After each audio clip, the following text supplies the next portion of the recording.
All right, cool. So DC Universe Online, it's an action MMO. It's going to be on the PC and the PlayStation 3 entertainment system. And basically what we have here, I want to just really quick show you. Before, a lot of people have seen our game and they've seen a lot of, just bodysuits, kind of spandex bodysuits that we have for the player characters.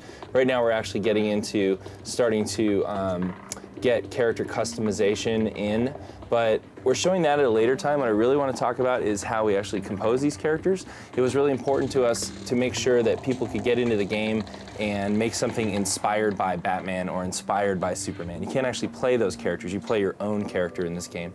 So what we do is we broke that up into sort of 4 pillars. You have your superpower, right? I'm a master of electricity like Black Lightning, or I wield the powers of like hard light like Green Lantern or something like that, right? You have your power source. I'm Batman, I fight with my fists. I'm Green Arrow, I shoot a bow, right? And you have your movement modes, which are like super speed or flight or the brand new acrobatics that we have to show today. And then you couple that with whatever traits, those little super abilities you have, like super strength and metabolism, those kind of physical traits that make up your superhero. You're able to combine those in such a way where you can make something that's very Batman-like or Superman-like or Green Lantern-like or Flash-like, whatever you really want. You can also combine them in a way where you can make something completely customized and unique, right? If you have a superhero or a villain in your mind's eye that you've been dreaming about since you were a kid, you have an opportunity to try and manifest it and make it here. You're not really bound by any kind of construction or class system that we've put in place for you. So let's actually jump in here. I have a character.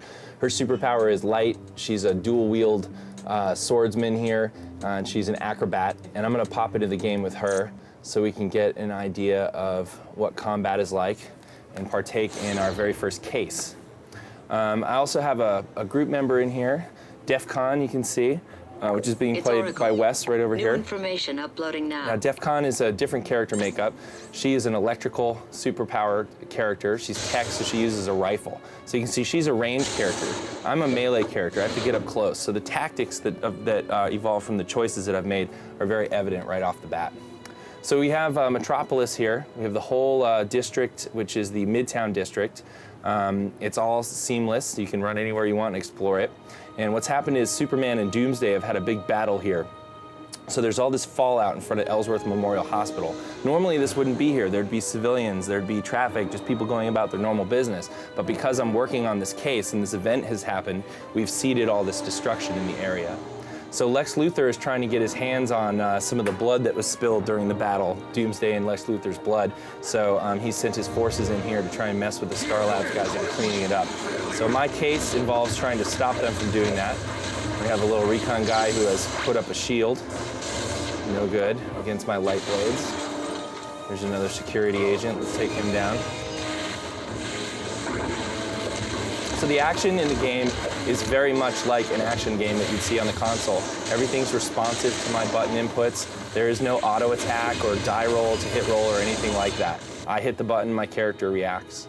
So here's one of the samples. I'm going to go ahead and secure that, which I've done. I got some XP, which is how my character progresses through the world and gains in power.